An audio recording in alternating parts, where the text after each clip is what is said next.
안녕하세요. 저는 요즘 자식 때문에 크나큰 고민을 하고 있는 60대 후반 여자입니다. 아무리 자식이 마음대로 되는 게 아니라지만 제가 낳은 자식이 속을 썩이니 마음이 너무 답답하고 가슴이 아프네요. 저를 이렇게 속상하게 하고 있는 건 바로 저희 아들인데요. 지금의 이 골치 아픈 상황에 이르게 된 과정을 이야기해 보려고 해요. 그럼 오래전으로 돌아가 한번 이야기를 시작해 보겠습니다. 저는 어릴 때부터 찢어지게 가난한 집안에서 자랐어요. 저희 부모님은 농사를 지으셨는데 그나마도 땅이 없어서 남의 땅을 빌려서 지으셨거든요. 성인이 되고 나서 서울에 올라와 공장에 다녔는데 거기서 비슷한 처지의 남편을 만나 결혼을 하게 되었어요. 저희 시부모님은 경상도 분들이었는데 저희 집과 똑같이 예전부터 가정 형편이 좋지 않았습니다. 남편은 일남 오녀 중 유일한 아들이라 가족들이 남편에게 거는 기대가 많았어요. 하지만 해줄 수 있는 게 없어 늘 미안해 하셨죠. 제가 결혼 후 아들을 낳았을 때 저희 시어머니가 장롱에서 반지를 하나 꺼내주시더라고요. 며느라, 내가 가진 게 없어서 해줄 거라곤 이것밖에 없구나. 내가 몇 번 안 끼고 고이 모셔뒀던 거니까 네가 끼고 다니던지 아니면 급하게 돈이 필요할 때 팔아서 쓰던지 해라. 저는 시어머니의 그 소중한 마음이 너무 감사했어요. 없는 형편에도 항상 뭐라도 하나 해주시려고 하셨거든요. 저는 남편과의 작은 신혼집에서 알콩달콩 지내며 둘째로는 예쁜 딸도 하나 낳았답니다. 둘째까지 낳고 나니까 점점 생활비가 많이 들어가기 시작하더라고요. 원래 공장을 다니던 남편은 생활비를 더 벌겠다며 그때부터 화물차 운전 일을 시작했어요. 그런데 하루는 집에 온 남편의 손톱이 까맣게 멍들어 있는 거예요. 여보, 손톱이 왜 이래? 뭐 하다가 이렇게 다친 거야? 아, 오늘 트럭에 물건 싣다가 살짝 찧었어. 별거 아니니까 걱정하지 마. 남편은 트럭 운전 일을 시작하고 나서 자잘하게 다치는 일이 많았어요. 물건을 싣거나 내릴 때 여기저기 부딪히기도 하고 차 사고가 난 적도 몇 번 있었죠. 그런데 남편은 그 와중에도 퇴근하고 집에 오면 애들만 챙기더라고요. 얘들아, 아빠 왔다. 오늘 아빠가 좀 늦어서 심심했지? 아빠가 얼른 씻고 나올 테니까 저녁 먹고 기차놀이 하자. 피곤할 텐데도 항상 아빠로서 최선을 다하려는 그 모습이 너무 좋더라고요. 하지만 그렇게 착하고 성실하던 저희 남편한테 예기치도 못한 불행이 닥쳐오더군요. 저희 아들이 8살이었을 때 남편이 트럭 운전을 하다가 졸음운전으로 사고가 나고 만 거예요. 다행히 생명에 지장은 없었지만 사고의 후유증으로 하반신 마비가 되고 말았습니다. 그런데 수술에서 깨어난 남편은 아무것도 모른 채 저한테 이러더라고요. 여보, 나 이상해. 다리가 움직이질 않아. 빨리 나아야 우리 애들을 위해서 다시 운전대를 잡을 수 있는데 왜 이렇게 회복이 느리지? 여보, 이제 운전대 잡을 필요 없어. 당신 그동안 고생 많았잖아. 그동안 당신이 우리 가족을 위해 희생했으니까 이젠 당신 대신에 내가 우리 가족을 먹여 살릴게. 여보, 그게 무슨 소리야? 내 나이가 이렇게 젊은데 벌써 쉬라고? 그래도 내가 가장인데 그건 아니지. 아니야. 당신은 이제 쉬어. 사실 의사가 그러는데 당신 이제 다리 못 쓸 거래. 평생 휠체어 신세 져야 된다고. 그러자 남편은 심하게 충격을 받아 한참 동안 멍하니 있더군요. 그리고 믿을 수 없다면서 서럽게 울기 시작했어요. 남편은 퇴원 후에도 매일 힘들어했습니다. 술은 입에도 안 대던 사람이 매일 현실을 비관하며 술을 마셨고 그렇게 다정했던 사람이 애들한테도 화를 내고 물건을 마구 던지기 시작했어요. 다 필요 없어. 나가. 다들 나가라고. 제가 아무리 옆에서 위로를 해주고 달래줘도 소용이 없었죠. 그러자 이 소식을 들은 저희 시부모님께서 직접 올라오셨어요. 시어머니 남편을 붙잡고 이렇게 말씀하시더라고요. 이놈아, 이럴수록 정신 바짝 차리고 힘을 내야지. 처자식까지 있는 놈이 이렇게 못난 모습 보여서야 되겠니? 어머니, 전 너무 살기가 싫어요. 다리가 이렇게 되는 바람에 제가 스스로 할 수 있는 건 아무것도 없단 말이에요. 씻을 때도 애들 엄마가 씻겨줘야 되고 옷 하나를 입더라도 도와주지 않으면 입을 수도 없다고요.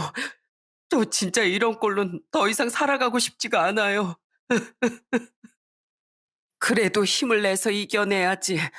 물론 네가 힘들 거라는 거 충분히 잘 알고 있단다. 그렇게 건강하던 네가 하루아침에 휠체어 신세를 지게 됐으니 살아갈 의지가 없어질 만도 하겠지. 하지만 넌 한 가정의 기둥이 되어야 할 아버지잖니. 그러니까 네 처자식을 생각해서라도 정신 똑바로 차리려무나. 알겠니? 시어머니는 남편이 너무 걱정되셨는지 시아버지가 먼저 내려가신 뒤에도 6개월 동안이나 저희 집에서 지내면서 남편 옆을 지켜주셨어요. 그렇게 온 가족이 남편에게 계속 힘이 되어주는 말을 하니까 남편도 어느새 안정을 되찾더라고요. 남편이 괜찮아진 건 다행이었지만 문제는 생활비였어요. 저는 남편 대신에 돈을 벌기 위해 일자리를 알아보고 다녔습니다. 그러다가 아는 언니의 소개로 파출부 일을 하게 되었어요. 처음에 맡게 된 집은 사업하는 사장님의 집이었는데 초반부터 사모님의 구박이 날라오더라고요. 아유, 국이 왜 이렇게 짜? 아줌마, 돈 받고 일하면서 간 하나 똑바로 못 맞춰요? 내가 이러려고 돈 주고 사람 쓰는 줄 알아요? 그리고 아줌마, 내가 창틀 청소 좀 제대로 하라고 했죠? 아까 손가락으로 쓸어보니까 먼지가 묻어나오던데 이렇게 대충 할 거예요? 아줌마 여기에 놀러 왔어요? 돈을 줬으면 집안을 삐까뻔쩍하게 만들어 놔야 될 거 아니에요? 그 집의 사모님은 하루가 멀다 하고 저를 쥐잡듯이 잡았습니다. 하루는 빨래에서 쿰쿰한 냄새가 난다며 뺨까지 맞은 적도 있었습니다. 너무 억울했지만 생활비를 벌어야 했기 때문에 참으면서 다녔죠. 하지만 결국 그 사모님은 제가 너무 마음에 안 들었는지 다짜고짜 저한테 돈을 던지면서 해고 통보를 하더군요. 아줌마, 내가 정말 짜증나서 일 못 시키겠으니까 그냥 이거 먹고 떨어져요. 그리고 내가 그런 불쌍한 표정 좀 짓지 말라 그랬죠? 사람이 일을 하러 왔으면 생글생글 웃을 줄 알아야지. 허구한 날 그렇게 울상을 짓고 있으니까 내가 기분이 더러워서 일 시키기도 싫다고요. 저는 순간 너무 억울해서 눈물이 터져 나왔어요. 평소에도 눈만 마주치면 욕하고 별것도 아닌 걸로 저한테 화를 많이 냈거든요. 하지만 그 와중에도 전 화 한마디 낼 수가 없었습니다. 죄송합니다, 사모님. 저는 돈을 하나씩 집어서 챙기고선 그 집을 나와버렸어요. 마음 같아선 저도 똑같이 화를 내고 싶었지만 저희 남편 치료비에 애들 키우는 돈까지 생각하면 그럴 수가 없었거든요. 게다가 파출부 업계에서도 소문이 무섭고 저를 고용해준 업체랑 저를 소개시켜준 언니한테도 문제가 생길까봐 어쩔 수 없이 꾹 참았답니다. 그렇게 그 집 일을 그만둔 후에 저는 혹시 제가 부족한가 싶어서 저한테 파출부 일자리 소개시켜준 언니한테 이것저것 노하우를 전수해달라고 했어요. 그리고 이번엔 문제없이 잘 해내겠다는 마음으로 두 번째 집에 일을 하러 가게 되었죠. 그 집 사장님은 평생 교육자로 살다가 은퇴하신 60대 어르신이었고 사모님은 몸이 안 좋으셔서 집에서 누워 계시는 분이었어요. 첫 번째 집과는 다르게 사장님이 정말 잘해주시더라고요. 제가 일을 하고 있으면 흐뭇하게 웃으면서 이렇게 말씀하셨어요. 아이고, 뭘 그렇게 열심히 하세요? 좀 쉬엄쉬엄 하시지. 출출하시면 냉장고에 있는 과일도 깎아먹고 그래요. 내가 그렇게 팍팍한 사람은 아니니까. 저는 이런 집에서라면 평생이라도 일할 수 있을 것만 같았어요. 하지만 제가 그 집에서 일한 지 한 달이 지나자 슬슬 사장님이 본색을 드러내기 시작하더군요. 어느 날부터 제가 주방에서 설거지를 하고 있으면 은근슬쩍 뒤에서 안으려고 하거나 실수인 척 제 손을 잡기도 했어요. 그렇게 자꾸 치근덕거리기 시작하더니 하루는 저한테 대뜸 돈 봉투를 주는 겁니다. 제가 이게 뭐냐고 물어보니까 이렇게 대답하더라고요. 남편이 다리를 다쳐서 일도 못한다며? 하반신 마비면 남자 구실도 못할 텐데 이참에 나랑 몰래 만나보는 건 어떤가? 나도 집사람이 아파서 누워있으니 외로운 남녀끼리 오붓하게 지내면 좋을 것 같은데. 저는 순간 얼굴이 화끈거리면서 화가 머리 끝까지 치솟더군요. 그때는 일자리를 잃든 말든 눈에 뵈는 게 없었어요. 그래서 그 돈을 사장님 얼굴에 집어던지면서 화를 냈습니다. 사장님, 진짜 너무하시네요. 제가 그렇게 만만해 보이세요? 저요, 남편도 몸이 아프고 집안에 돈이 없어서 이런 일 하고 있지만 그렇게 함부로 대해도 되는 사람 아니에요. 제가 이깟 돈 때문에 사장님 애인 노릇 해줄 줄 아셨어요? 대놓고 만나자는 것도 아니고 몰래 만나자는데 그것도 안 돼? 솔직히 말해봐. 이 정도 돈이면 나 한번 만나줄 수도 있는 거 아니야? 싫어요. 싫다고요. 그렇게 여자가 만나고 싶으면 그 돈으로 술집이나 가시던가요. 전 이런 취급 당하면서 더 이상은 여기서 일 못하겠네요. 회사에 말해서 그만둘 테니까 다른 사람 구하세요. 저는 그렇게 말하고선 그 집을 빠져나왔어요. 너무 속상해서 눈물이 펑펑 나오더라고요. 그런데 그 인간은 본인이 한 잘못은 생각도 안 하고 회사에 전화해 항의를 했더군요. 하지만 다행히도 회사에서는 이 모든 일을 알고 저를 이해해 주시더라고요. 하지만 전 파출부 일에 대해 깊은 회의감에 빠지고 말았어요. 그래서 결국 저는 파출부 일을 그만두고 식당이며 공장이며 다른 일들을 이것저것 하게 되었답니다. 하지만 다른 일을 해보아도 역시 파출부 일이 제일 괜찮은 것 같더라고요. 그래서 저는 2년 뒤에 다시 파출부 일을 하게 되었어요. 다행히도 세 번째로 만난 사장님 부부는 정말 좋은 분들이었어요. 저하고 나이 차이가 5살밖에 안 나는 젊은 부부였는데 사장님이 의사라고 하더라고요. 그런데 여기서는 월급을 훨씬 많이 챙겨줄 테니 늦둥이로 낳은 3살배기 쌍둥이를 돌보는 조건을 내걸더군요. 저는 이미 애 둘을 키워봤기도 했고 돈도 많이 준다고 하니 결국 그 집에서 애들도 돌보면서 파출부 일을 하게 되었답니다. 그런데 하루는 제가 고무장갑을 끼고 찬물로 설거지를 하고 있었는데 사모님이 저한테 이러시는 거예요. 아유, 아무리 고무장갑을 꼈다지만 왜 맨날 찬물만 쓰세요? 뜨거운 물 좀 팍팍 쓰시지. 아니에요. 제가 전에 일해보니까 뜨거운 물 많이 쓰는 걸 사모님들께서 싫어하시더라고요. 제가 난방비를 내드리는 것도 아닌데 아껴 쓰면 좋죠. 어머, 세상에 누가 뜨거운 물을 못 쓰게 해요? 진짜 못된 사람들이다. 정심 씨, 우리 집에선 그런 걱정 안 해도 돼요. 내가 그 정도 돈도 아까울 것 같으면 사람 안 쓰고 내가 직접 집안일 했겠죠. 그러니까 일할 때 뭐든지 정심 씨가 편한 대로 다 해요. 알았죠? 또 하루는 명절 연휴 하루 전날에 사모님이 저보고 전 부치는 방법 좀 알려달라고 하더라고요. 사모님, 전이 필요하시면 저한테 시키시지 직접 부치시게요? 처음 하시면 기름도 튀고 쉽지 않으실 텐데. 에이, 그래도 전 부치는 법 정도는 알아야 될 것 같아서요. 오늘 정심 씨가 선생님 돼준다고 생각하고 저 좀 열심히 좀 가르쳐 줘봐요. 저는 그날 사모님과 함께 웃고 떠들면서 전을 한가득 부쳤답니다. 그런데 퇴근 시간이 되어 집에 돌아가려고 하는데 아까 부친 전을 반절 넘게 덜더니 저한테 싸주시는 거예요. 정심 씨, 이거 집에 가져가서 가족들이랑 같이 먹어요. 맨날 우리 집에서 일하느라 정작 점심시내 가족들 챙길 시간은 없을 거 아니에요. 명절이라고 힘들게 음식 또 하지 말고요. 알았죠? 저는 그렇게 저를 생각해주는 사모님이 너무 감사했어요. 게다가 사모님은 제 생일 때 옷이라도 한 벌 사입으라며 돈 봉투까지 주시더라고요. 제가 비록 고용되어 일을 하는 입장이긴 했지만 단 한 번도 저를 아랫사람 취급하지 않고 존중해 주었어요.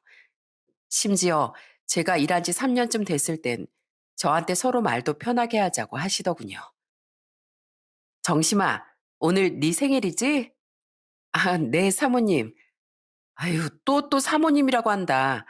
내가 우리 애들한테도 앞으로 아줌마라고 부르지 말고 이모라고 부르라고 했거든. 그러니까 너도 나한테 그냥 편하게 언니라고 해. 그때부터 전 사모님을 언니라고 부르며 더욱 친해지게 되었답니다. 하루는 언니가 저희 가족을 집에 초대해 준 적이 있었어요.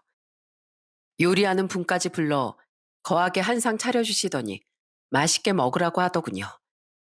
언니는 저희 아들한테 공부 잘한다고 들었다며 칭찬을 하더니 저희 딸한테도 이러더라고요. 진아야, 너희 엄마한테 들어보니까 네가 아빠를 그렇게 잘 챙긴다며? 아빠 밥도 매일 차려드리고 어깨도 주물러 드린다면서? 세상에 너 같은 효녀도 없다 얘. 내가 아주 부러워 죽겠다. 그러자 저희 딸은 똘망똘망한 표정으로 이렇게 말하더군요.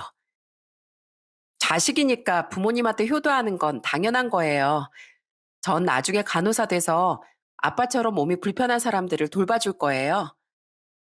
그 말에 거기 있던 사람들 모두 웃음을 터뜨렸답니다. 저희 딸은 어려서부터 남편을 참 많이 챙겼거든요. 아들은 좀 무뚝뚝한 성격이었지만 딸은 애교가 많아 참 의지가 많이 되었어요. 저희 남편도 딸 덕분에 웃는 날이 많았답니다. 그렇게 저는 한 집에서만 20년 넘게 일하면서 저희 애들을 대학교까지 다 보낼 수가 있었어요. 이젠 언니네 집안과 완전히 가족이나 마찬가지였죠. 제가 키운 쌍둥이들도 저를 얼마나 따랐는지 모릅니다. 그렇게 시간이 흘러 저희 아들은 로스쿨에 들어가 변호사 시험에 합격하고 로펌에서 일하게 되었어요. 저희 딸은 어릴 때 얘기했던 대로 정말 간호사가 되었답니다. 딸은 공무원으로 일하고 있던 사위를 만나 결혼을 일찍 하게 되었어요. 저희 집이랑 20분 거리에 신혼집을 구해서 살고 있었는데 주말마다 사위랑 같이 자주 찾아오더라고요. 저희 사위는 아들이라고 해도 될 정도로 정말 살갑고 성격이 좋았는데 특히 저희 남편한테 그렇게 잘하더라고요. 아버님, 집에만 계시기 답답하시죠? 오늘 날씨도 좋은데 저희랑 같이 놀러 가세요. 제가 경치 죽이는 음식점 하나 알아놨거든요. 사위는 휠체어에 타고 있는 남편을 직접 들어서 차에도 태워주고 좋은 곳을 많이 데리고 다녔답니다. 또 하루는 김장날이었는데 저희 집에 도착한 사위가 저한테 이러더라고요. 어머님, 김장을 저 없이 벌써 시작하시면 어떡해요. 제가 오늘 김장 열심히 하려고 이렇게 편한 옷에 앞치마까지 가져왔는데 치사하게 이러실 거예요? 얼른 나오세요. 어머님이 혼자 하신 만큼 나머진 제가 다 할 거예요. 귀찮은 법도 한데 열심히 하는 사위의 모습이 너무 기특하고 예쁘더라고요. 덕분에 그날 김장을 일찍 끝내고 수육을 삶아 다 같이 맛있게 먹을 수 있었답니다. 그런데 사위랑은 다르게 저희 아들은 변호사가 된 이후에 더욱 무뚝뚝하고 성격이 이상해지기 시작했어요. 같은 서울이어도 따로 살았는데 명절 때도 안 오고 어쩌다 한 번씩만 연락하는 정도였죠. 하루는 제가 오랜만에 아들한테 전화를 했더니 다짜고짜 짜증을 내는 거예요. 엄마, 바빠 죽겠는데 왜 자꾸 전화하세요? 아, 진짜 귀찮아 죽겠네.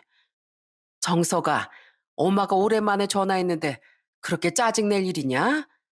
그나저나 너 내일 네 아버지 생신인데 집에 올 거지? 생신이 뭐 대수예요? 평생 한 번 있는 날도 아니고 매년마다 돌아오는 날인데 제가 꼭 가야 돼요? 네 아버지가 널 많이 보고 싶어 하셔. 너 집에 안 온 지도 꽤 됐지 않니? 엄마, 제가 한가한 사람인 줄 알아요? 저 돈 벌어야 돼요. 우리 집 옛날부터 가난했었잖아요. 전 그렇게 살기 싫다고요. 열심히 일해서 꼭 부자 될 거예요. 그러니까 이번 생신은 저 없이 보내세요. 아시겠어요? 아들은 그렇게 말하고선 전화를 끊어버리더군요. 아무리 일이 중요하다지만 너무하다는 생각이 들었습니다. 그런데 그 와중에도 사위는 저희 남편 생일이라고 나들이를 같이 가자고 하더군요. 직접 남편의 휠체어를 끌면서 예쁘게 핀 꽃을 배경으로 사진도 찍어줬어요. 어머님, 아버님 옆에 꼭 붙어보세요. 아예 얼른요. 하나, 둘, 셋 하면 사진 찍을게요. 자, 하나, 둘, 셋. 사위는 저희한테 신혼부부처럼 하트를 만들어 보라는 둥 이것저것 많이 시키더군요. 저는 조금 민망하긴 했지만 사위가 시키는 대로 하다 보니 즐거워서 저절로 웃음이 나오더라고요. 사위는 저희 집안에 활기를 불어넣어주는 아주 소중한 존재였어요. 비록 아들 때문에 속상한 마음은 있었지만 다정하고 살가운 사위 덕분에 행복한 나날들이 이어졌답니다. 그러던 중 저희 아들이 결혼할 여자를 데리고 왔어요. 당시 저희는 25평짜리 빌라 5층에 살고 있었는데 오래되긴 했어도 사는데 지장은 없었습니다. 그런데 현관문을 열고 들어온 예비 며느리의 첫마디를 듣고 깜짝 놀라고 말았어요. 보통은 처음 보면 "처음 뵙겠습니다. 저는 누구누구입니다." 하고 인사부터 하지 않나요? 그런데 예비 며느린 인사도 없이 헥헥거리더니 저희 아들한테 이러더라고요. "아, 오빠, 집구석이 왜 이렇게 층수가 높아? 안 그래도 나 힐 신어서 발 아픈데 힘들어 죽겠잖아." 그런데 아들은 거기에다 맞장구를 치면서 이렇게 얘기를 하더군요. "수정아, 미안. 우리 집에 엘리베이터가 없어서 그래. 엄마, 그러니까 제가 이사 좀 가라고 그랬잖아요. 요즘 세상에 5층에 살면서 계단으로 오르락내리락 하는 게 말이나 돼요? 아휴, 힘들어 죽겠어, 진짜." 저는 너무 어이가 없었지만 아들이 데려온 사람이니까 한 번은 참았습니다. 그래서 미리 차려놓은 저녁 식사를 들어와서 먹으라고 했어요. 그리고 저는 예비 며느리에게 이것저것 물어봤습니다. "이름이 수정이라고 했죠? 그래, 우리 정석이랑은 오래 만났어요?" "아니요, 6개월 만났는데요." "아, 그렇구나. 그럼 부모님은 두 분 다 살아 계시고요?" "네, 살아 계시고 사업하고 계세요." 제가 무슨 질문을 할 때마다 쌀쌀맞은 목소리로 단답을 하더군요. 더 이상 대화를 이어가기 힘든 수준이었어요. 그런데 그뿐만 아니라 밥 먹는 예의도 영 아니더라고요. 먹을 때 쩝쩝 소리를 내면서 먹고 반찬도 막 뒤적거리다가 입에 맞지 않는지 젓가락을 소리나게 탁 내려놓는 거예요. 그걸 보고 참고 있던 남편이 한마디를 했어요. "아니, 우리 애비 며느리가 밥상머리 예절이 영 거슬리네. 평소엔 어떻게 생활하는지 몰라도 오늘은 처음으로 인사 온 날이니까 기본적인 예절은 지켜야 되지 않겠어요?" "네? 제가 뭘 어쨌다고요? 진짜 웃겨 죽겠네. 오빠네 부모님 왜 이러셔?" 그러자 어이없게도 저희 아들이 버럭 성을 내더군요. "아버지, 진짜 왜 이러세요? 요즘 MZ 세대 몰라요? 밥상머리 예절 운운하면서 그렇게 잔소리하시면 꼰대 소리 들어요. 내가 이래서 집에 안 데리고 오려고 그랬는데 우리 수정이 앞에서 창피하게 이게 뭐예요? 아휴, 저 오늘은 그냥 가볼게요. 기분 잡쳐서 더 이상 못 앉아 있겠어요. 수정아, 가자." 아들은 그렇게 말하고선 예비 며느리의 손을 붙잡고 휙 나가버리더군요. 예비 며느리도 인사 하나 없이 눈을 흘기면서 가버렸어요. 세상에 싸가지도 그런 싸가지가 없더군요. 저는 아들과 예비 며느리 행동에 너무 기가 차고 걱정이 되었답니다. 남편도 아들이 가고 나서 술을 벌컥벌컥 들이키더니 이렇게 말하더군요. "저놈의 자식이 아주 가정교육을 잘못 받았어. 이게 다 내 죄야. 내 죄라고." 남편이 그렇게 한탄을 하자 저도 지나간 날들을 돌이켜보게 되더라고요. 생각해보니까 제가 계속 파출부일을 하면서 아들에게 신경을 별로 못 썼던 것 같다는 생각이 들었어요. 저희 남편도 본인이 힘들다 보니까 애들한테 해줄 수 있는 게 별로 없었고요. 아들이 그런 환경 속에서 공부도 혼자 하고 혼자 생활하는 시간이 많다 보니 제가 모르는 사이에 조금씩 엇나갔던 것 같더라고요. 게다가 예비 사돈 집안은 저희 집과는 다르게 굉장히 잘 사는 집이었는데 예비 며느리가 어릴 때부터 부족함 없이 오냐오냐 커서 그런 것 같더군요. 저희 아들도 그렇고 예비 며느리도 그렇고 가정교육이 이래서 중요한 거구나 라는 걸 느꼈답니다. 그런데 저는 아무리 아들이 좋다고 해도 그런 여자랑은 결혼을 시키고 싶지 않더라고요. 그래서 얼마 후에 아들에게 이렇게 얘기했어요. "정서가, 이번에 보니까 예비 며느리가 인성이 영 별로인 것 같더구나. 네가 능력이 없는 것도 아니고 다른 여자도 충분히 만날 수 있는데 이번 결혼은 그냥 없는 걸로 하면 안 되겠니?" "엄마, 엄마가 뭘 안다고 그러세요? 하다 하다 이젠 아들 혼사까지 막으려고 하시는 거예요? 아이, 그게 무슨 소리야. 난 네가 걱정도 해서 그러는 거지. 어른이 내가 보기엔 그 애가 영 글러먹은 것 같아서 그래. 그런 애랑 결혼하면 너만 고생하는 거야. 고생을 해도 제가 해요. 엄마가 왜 참견하는데요? 저 어릴 때 맨날 남의 가정만 돌보다가 우리 가정은 돌보지도 않았으면서 왜 이제 와서 저한테 이래라 저래라 하시냐고요? 저요. 제 인생은 제가 알아서 할 거예요. 그러니까 제 혼사길 막지 마세요. 제가 아무리 설득을 해봐도 아들의 고집을 꺾을 수는 없었습니다. 그래서 저는 결국 어쩔 수 없이 그 둘을 결혼시키기로 했어요. 하지만 집안 수준이 차이 나다 보니 저희 아들이 결혼하고 나서 무시라도 당할까봐 걱정이 되더군요. 그래서 저는 상견례 날에 저희 아들이 꿀리지 않도록 미용실에서 파마도 하고 화장도 예쁘게 하고 저희 남편도 양복을 새로 사서 잘 차려입고 갔답니다. 그런데 상견례장에 도착하자 제가 우려했던 일이 그대로 일어나더군요. 안녕하세요. 저희는 정석의 예비 되는 사람입니다. 그런데 예비사도는 네, 오셨어요 한마디 하고선 식사하자는 말도 없이 먼저 밥을 먹기 시작하더군요. 그리고 밥을 먹던 예비 안사돈이 대뜸 저한테 이렇게 묻는 거예요. 그런데 혹시 전엔 무슨 일을 하셨어요? 갑작스런 그 질문에 대답이 바로 나오지 않아 머뭇거리는데 안사돈이 또 이러더군요. 왜 말을 못 하세요? 전에 어느 직장에서 일하셨냐고요? 그래도 아들을 변호사까지 만들었으면 대단하신 분인데 무슨 일을 하셨냐니까요. 그런데 그때였어요. 옆에서 조용히 밥을 먹고 있던 딸이 나서더군요. 네, 맞아요. 우리 엄마 정말 대단한 분이세요. 우리 엄마 없었으면 우리 오빠가 변호사 되는 건 꿈도 못 꿨을 거예요. 그리고 자꾸 예전에 무슨 직장 다녔냐고 물어보시는데 제가 대신 대답해 드릴게요. 저희 엄마요, 파출부 일하셨어요. 20년이 넘는 시간 동안 파출부 일하면서 저랑 오빠 대학까지 보내고 이렇게 헌신하면서 사셨다고요. 뭐? 파출부? 그럼 남의 집 식모살이 하면서 지금까지 애들을 키웠단 말이에요? 아휴, 진짜 황당하네. 여보, 우리 딸 이런 집안이랑 결혼시켜야 돼? 집안 수준이 너무 차이 나잖아.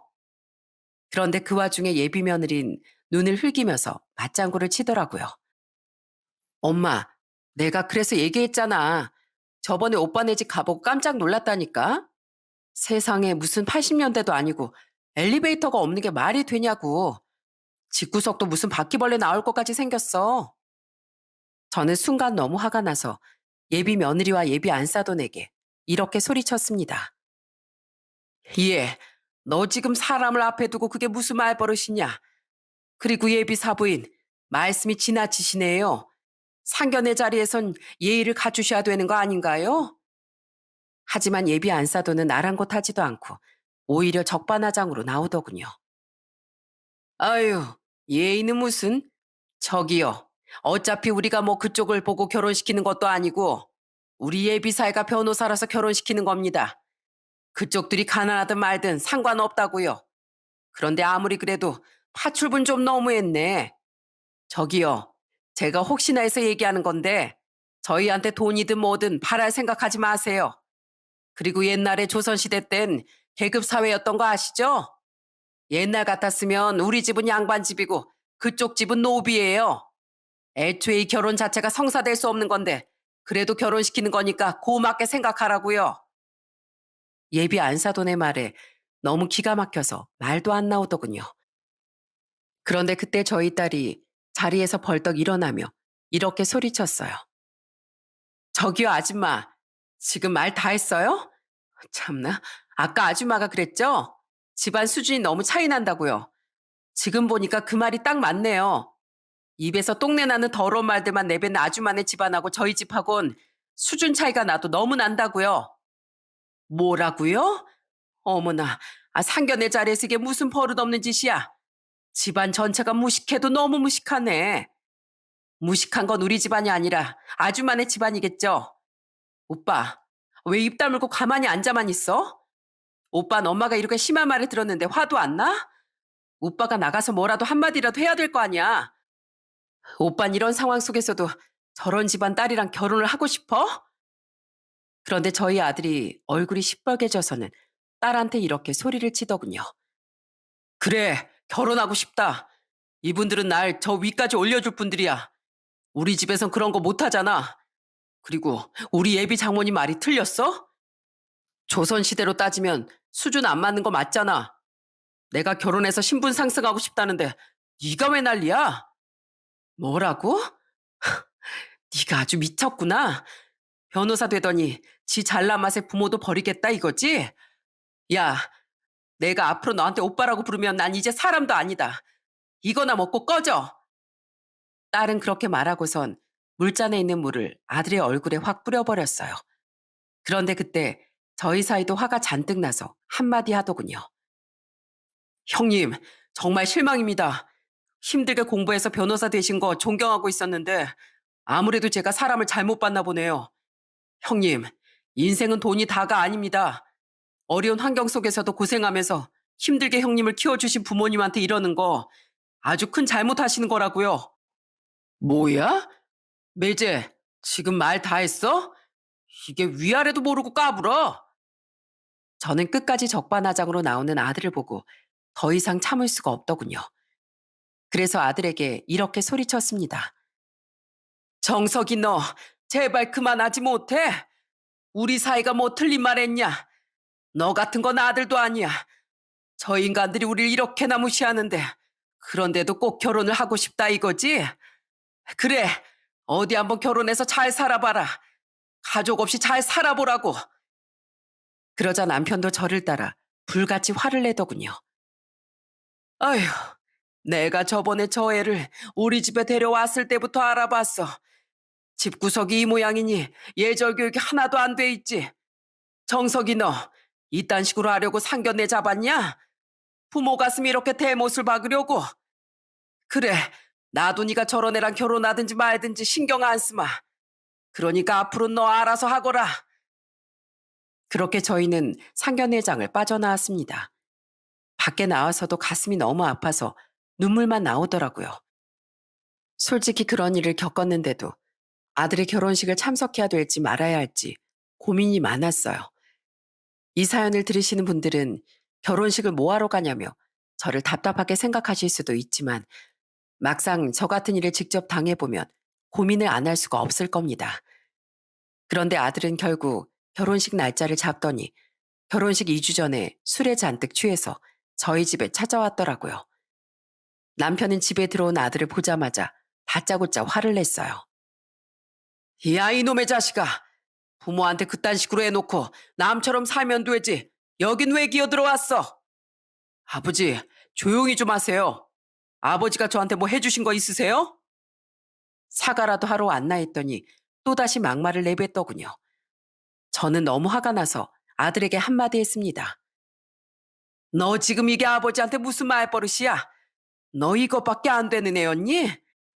예, 저 이것밖에 안 되는 사람이에요. 모르셨어요? 끝까지 그런 식으로 나온다 이거지? 너 여기 왜 왔어? 내가 오늘 네 얼굴 보니까 정말로 정이 뚝 떨어지는구나.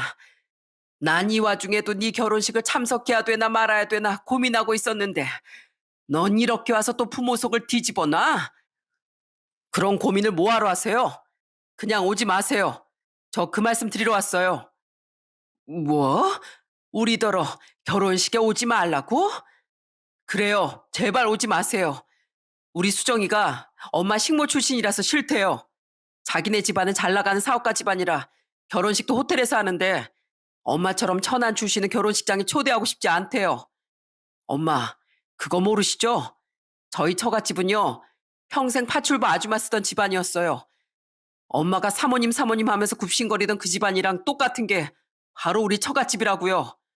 그런데 그렇게 돈 주고 부리던 파출부 출신이랑 사돈을 맺어야 되는데 그게 좋으시겠어요? 그러자 남편이 손을 부들부들 떨면서 이렇게 소리치더군요. 이 아이 몹쓸 놈의 자식아. 넌 그게 부모한테 할 말이냐? 겨우 이딴 말 하려고 여기까지 찾아왔어? 너 당장 이 집에서 꺼져.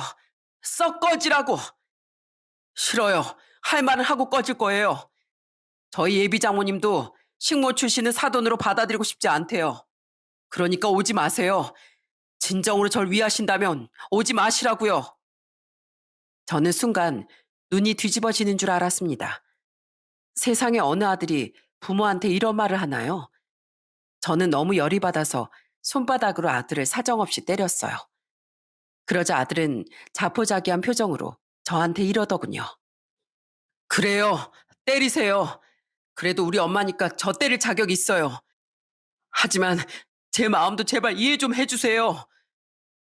아들은 그렇게 말하고선 벌떡 일어나 현관문 밖으로 나가버리더군요.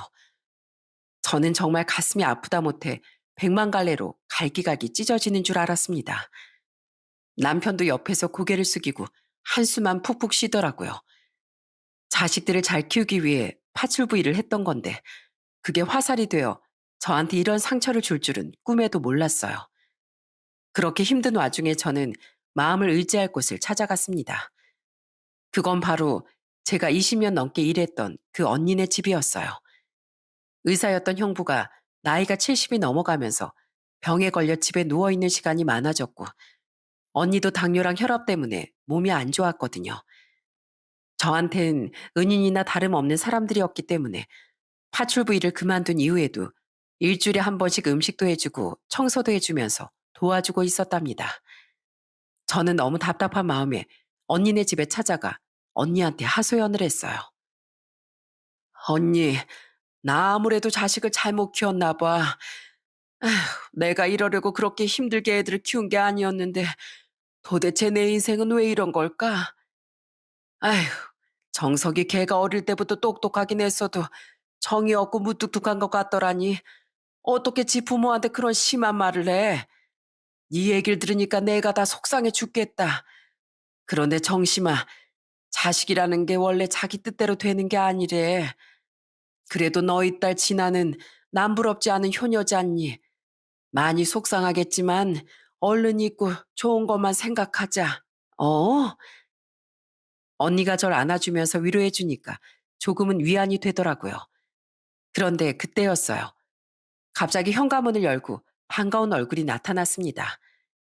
그건 바로 제가 키운 쌍둥이 중 첫째였어요. 어? 아, 이모 왔어요? 어쩐지 이상하게 오늘따라 얼른 퇴근하고 집에 일찍 가고 싶더라. 아이고, 또 이모 온 줄은 어떻게 알고 쪼르르 달려왔구먼. 원래 이모랑 저랑 텔레파시가 잘 통하잖아요. 이모, 저 배고파요. 밥 주세요. 주석이 너 언제까지 이모한테 밥 차려달라고 할 거야? 이모도 이제 나이 드셔서 너 밥 차려주려면 힘들어. 그래도 엄마보다 이모가 차려준 밥이 더 맛있단 말이에요. 엄마가 백날 이모한테 배워서 해줘봤자 그 맛이 안 나오는 걸 어떡해요. 그죠, 이모? 아이고, 그래. 우리 주석이가 내가 해주는 밥이 먹고 싶다는데 당연히 해줘야지. 그럼 뭐 해줄까? 제육볶음 해줄까? 아니면 김치찌개 끓여줘?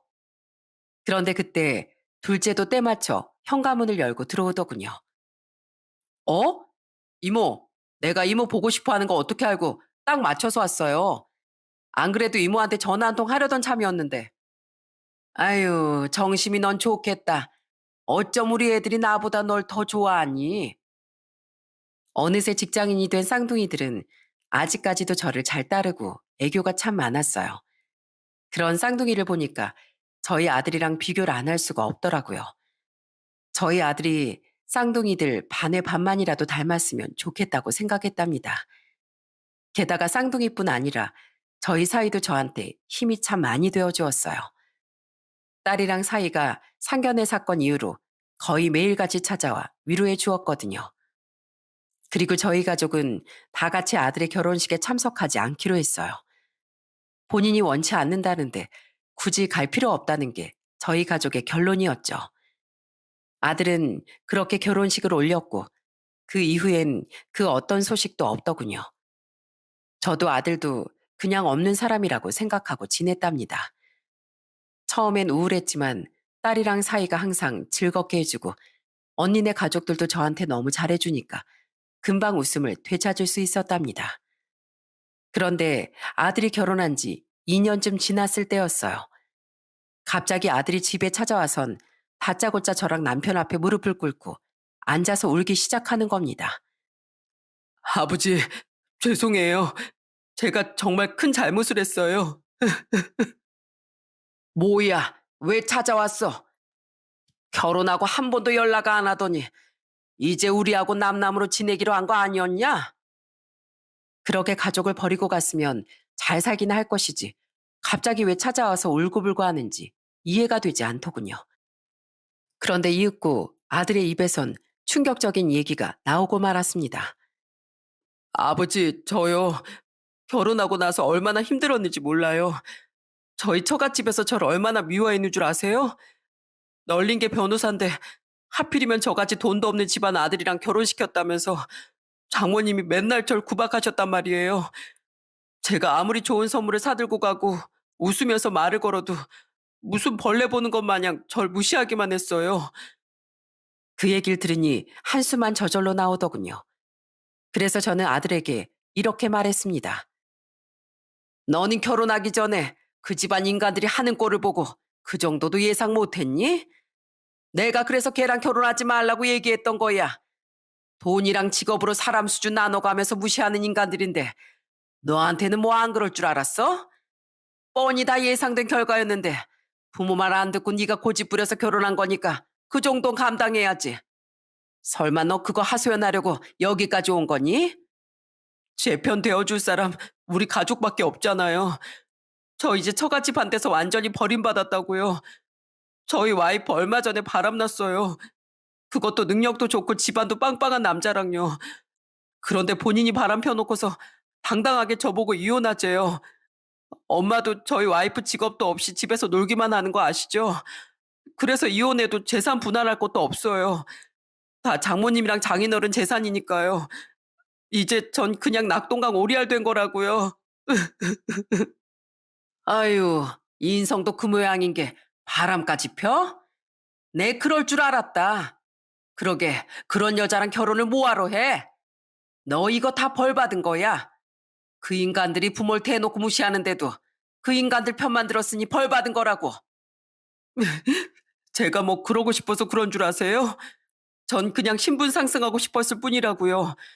저라도 잘 돼선 나중에 우리 집안을 일으켜 세우고 싶은 마음에 처갓집에서 절 아무리 무시해도 여태까지 참은 거란 말이에요. 그런데 이젠 다 소용없어졌어요. 저희 와이프가 저를 버렸으니 이제 다 물거품이 되어버렸다고요. 참나, 그놈의 신분이 도대체 뭔데? 사람은 각자 주어진 환경이 달라도 자기 자리에서 열심히 노력하며 사는 게 중요한 거야. 돈 많고 능력 좋은 거? 배경 좋고 빽 있는 거? 그런 거 다 필요 없는 거다. 암만 돈이 많고 사회적 지위가 높으면 뭐해? 인성이 나쁘고 가족끼리 사이가 안 좋으면 다 소용없는 건데. 난 평생 없이 살았어도 가족끼리 웃으면서 행복하게 지내는 것만이 최고라고 생각하며 살았어. 그래서 내가 파출부일하면서 열심히 너희를 키운 거야. 그런데 넌 아들이란 놈이 신분 타령이나 하면서 가족을 버려? 너 같은 건 이런 일 당해도 싼 인간이야. 알겠어? 저도 엄마가 저희 장모님한테 그 수몰 당할 때 가슴이 아팠어요. 사실 그것도 다 제가 계획을 짠 거였단 말이에요. 비록 처음에는 그런 수모를 겪을 수밖에 없지만 제가 나중에 성공하고 나면 그거 다 갚아주려고 했단 말이에요. 그런데 결혼하고 살아보니까 이제 깨달았어요. 제가 아무리 발버둥을 쳐봐야 저는 그 사람들하고는 어울릴 수 없는 부류구나 하는 걸 말이에요. 돈이 많고 적은 걸 떠나 사람을 무시하는 인간들이랑은 살 수가 없겠더라고요. 진작에 엄마 말 듣고 헤어졌어야 하는데 제가 너무 미련했어요. 아들은 그렇게 말하면서 서럽게 울더군요. 자기 딴에는 나름 생각이 있어서 그랬는지 몰라도 저는 전혀 이해하거나 공감할 수 없었어요. 그동안 눈치를 많이 보고 힘들었는지 살이 쪽 빠져 있었는데 저는 차마 아들을 받아줄 수가 없더군요. 그런데 그때 남편이 아들에게 따끔하게 한마디 하더라고요. 네가 아는 그 말은 다 핑계일 뿐이다. 네가 암만 나중에 성공해서 우리한테 잘해주려는 계획이 있었다고 해도 이미 부모 가슴에 대못을 박아놓은 상태에서 그게 다 무슨 소용이냐. 사람의 인생은 언제 어떻게 될지 모르는 거기 때문에 항상 있을 때 잘해야 되는 거야. 현재가 더 중요한 거라고. 너희 엄마가 파출부 일을 하면서 너를 얼마나 힘들게 키웠는데 감히 네가 이딴 식으로 부모한테 물을 먹여? 네 엄만 네가 어렸을 때 혹시라도 친구들한테 무시당하지 않을까, 꿀리지 않을까 하면서 너한테 용돈이라도 한 푼 더 쥐어주려고 했던 사람이야. 넌 네 엄마가 가정을 신경 쓰지 않았다고 하지만 항상 너희들 걱정에 잠 못 이루던 사람이라고. 네가 그딴 짓만 안 했어도 우리 가족 다 같이 화목하게 지낼 수 있었어. 그런데 너 하나 때문에 가족 모두가 상처를 받게 된 거라고. 죄송해요. 제가 다 잘못했어요. 제가 이 나이 먹고 너무 철이 없었나 봐요. 아들은 한참을 흐느껴서 울더니 결국은 돌아가더군요. 나중에 딸한테 아들이 왔단 얘기를 했더니 딸이 저한테 이렇게 얘기하더라고요. 엄마, 절대로 마음 약해지면 안 돼요. 오빠가 지금은 이혼까지 당할 위기라서 의지할 데가 없으니까 그런 거지. 한 번 그랬던 인간이 또 못 그러겠어요? 분명히 상황이 괜찮아지면 나중에 또 그럴 인간이에요. 엄마, 차라리 우리가 더 잘할 테니까 오빤 그냥 잊어버려요. 그렇게 결국 전 아들을 받아주지 않았어요. 얼마 안 가 아들은 결국 이혼을 했더라고요. 저는 가슴이 아팠지만 최대한 신경 쓰지 않으려고 하면서 일상을 살아갔답니다. 그냥 저한테 자식은 딸 하나뿐이라고 생각하면서요. 그리고 시간이 지나 아들이 이혼한 지도 2년 가까이 되었습니다. 아들은 이혼 후에 혼자 살면서 일도 안 하고 폐인처럼 살고 있는 것 같더라고요. 이렇게 된 현실을 부정하면서요. 그런데 얼마 전 아들한테서 문자가 한 통 왔더라고요. 엄마, 보고 싶어요. 저 지금이라도 용서해 주시면 안 될까요? 저 너무 외롭단 말이에요. 이혼까지 당하고 처가에서도 버려졌는데 우리 가족까지 날 버렸다는 생각에 진짜 죽고만 싶어요. 엄마, 제가 진짜 잘못했으니까 한 번만 용서해 주세요. 제가 앞으로는 잘할게요. 네? 그 문자를 받고 심장이 쿵 내려앉는 기분이 들었어요. 하지만 차마 답장은 할 수가 없었습니다. 사실 지금 어떻게 해야 될지 고민하느라 머리가 너무 아프네요. 만약에 여러분들이 제 입장이라면 어떻게 하실 건가요? 사실 제가 이 사연에 쓴 내용은 빙산의 일각일 뿐이에요. 아들이 저와 남편에게 심하게 했던 행동은 더 많았거든요. 지금 제 사연을 듣고 계시는 시청자분들은 다들 자식을 키우고 계시고 자식과 한 번쯤은 갈등을 빚으신 분들이 많으실 겁니다. 이럴 때 어떻게 해야 되는지 현명한 조언 한 번씩만 부탁드릴게요. 어떤 분들은 왜 저런 아들을 매정하게 내치지 못하냐면서 저보고 아들 바보냐고 하실 수도 있지만 저는 제가 배 아파서 낳은 자식이라 그런지 고민이 참 많이 되네요. 여러분, 저 어떻게 해야 될까요? 제가 이 사연을 듣는 분들께 한 가지 부탁드리고 싶은 게 있다면 직업에 귀천이 있다는 생각을 버리셨으면 하는 거예요. 저는 파출부 일을 오랫동안 했지만 한 번도 제가 천하다고 생각한 적이 없었고 저보다도 돈이 안 되고 힘든 일을 하시는 분들을 무시한 적도 없거든요. 오히려 저는 파출부 일을 하면서 소중한 인연을 만나 얼마나 감사한지 모릅니다. 지금도 언니네 부부와 쌍둥이들이 저를 많이 응원해주고 있거든요. 여러분, 마지막으로 제가 이 고민을 끝낼 수 있도록 부디 현명한 지혜 부탁드립니다. 그럼 제 이야기는 여기에서 마치도록 할게요. 다들 행복하세요.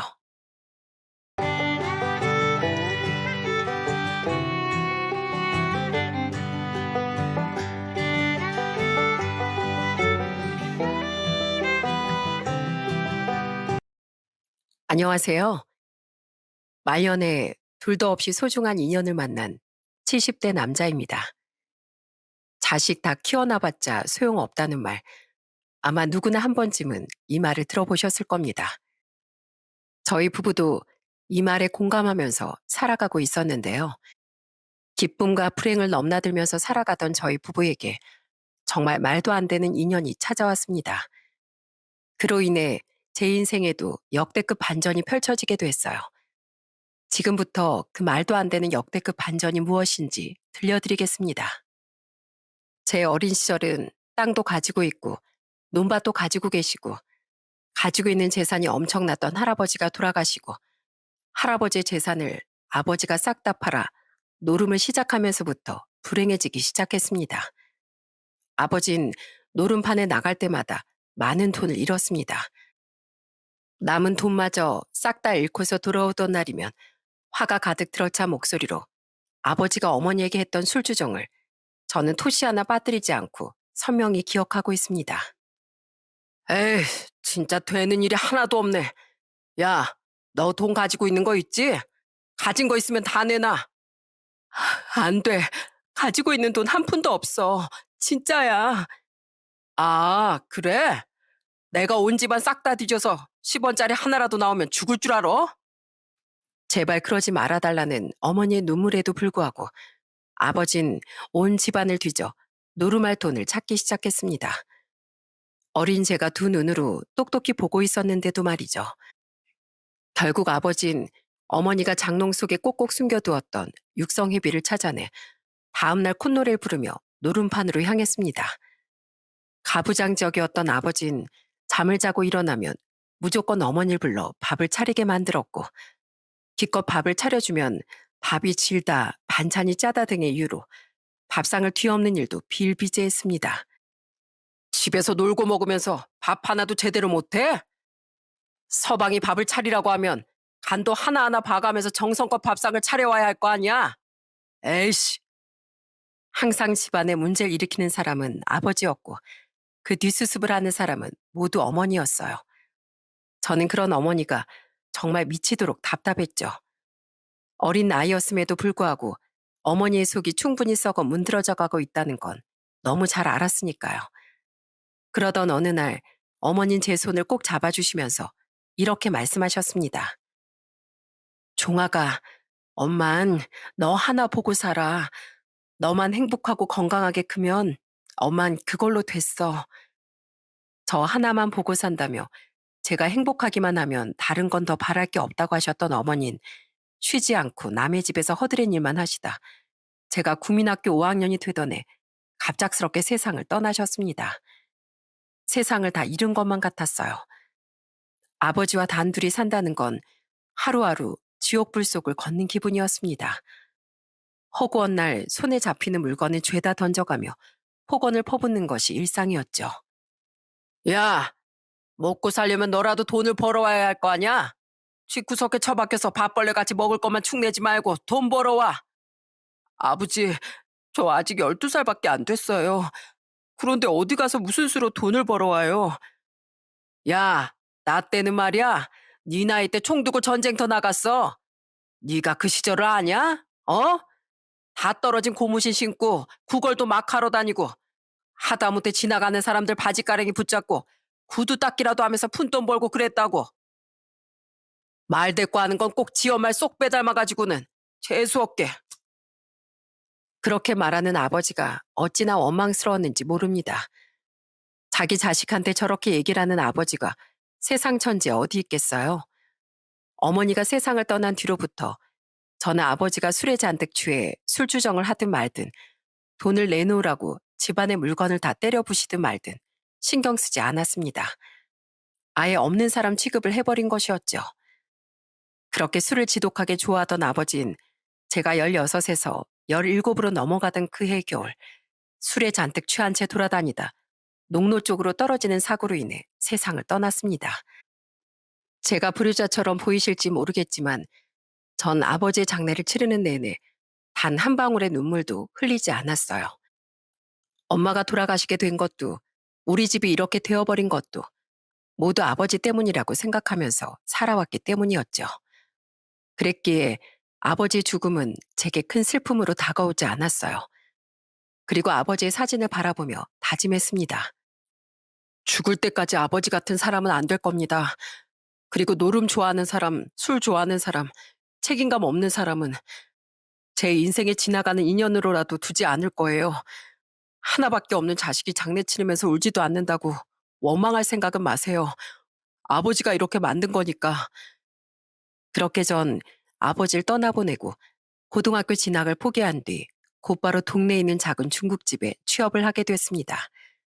다른 가족도 없이 홀로 세상을 살아가게 되었기에 어떻게 해서든지 살아야 했기 때문이었죠.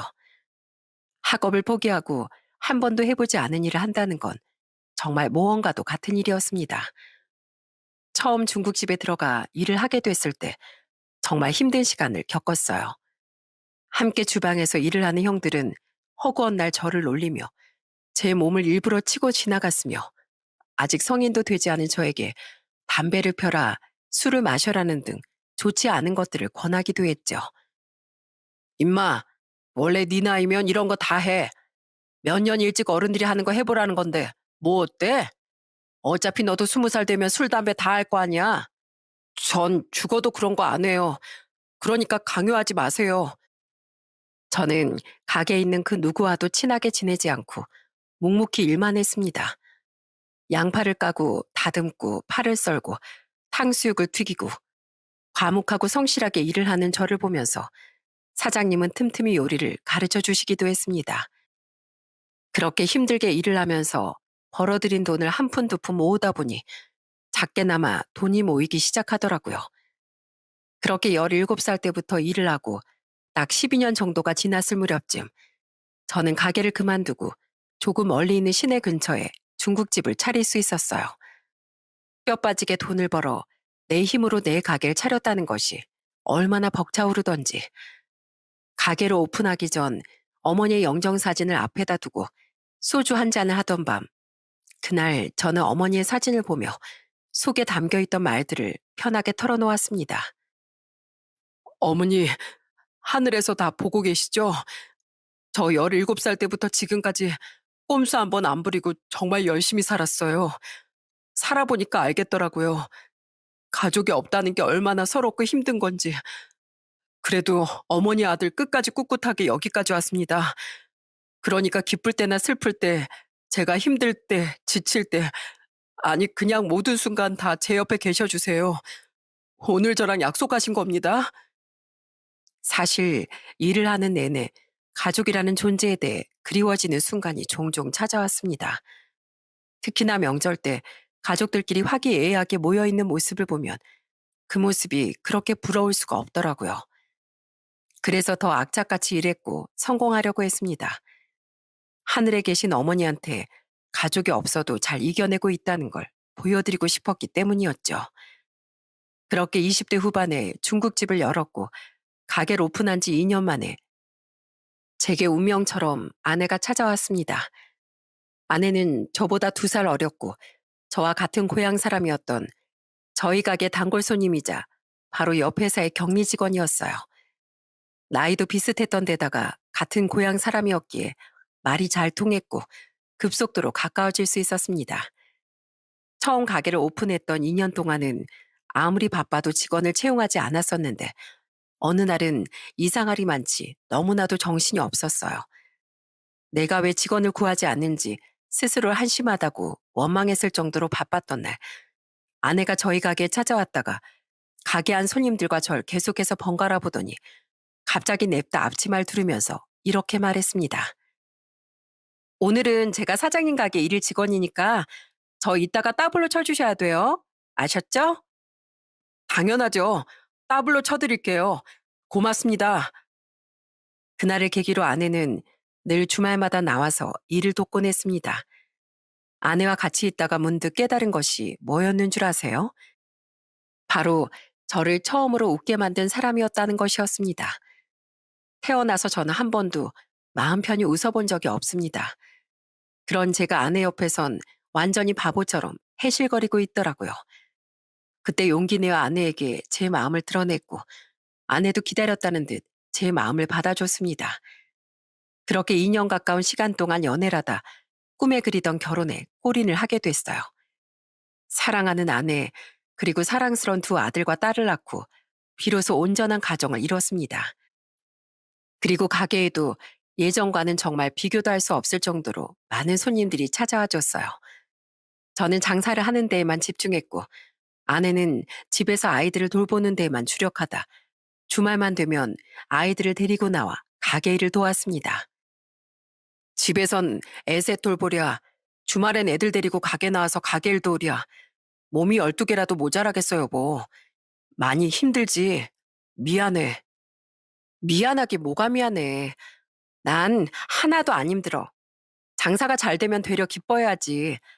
그리고 우리 든든한 장남이 둘째랑 막내까지 돌봐주고 있으니까 걱정 없어.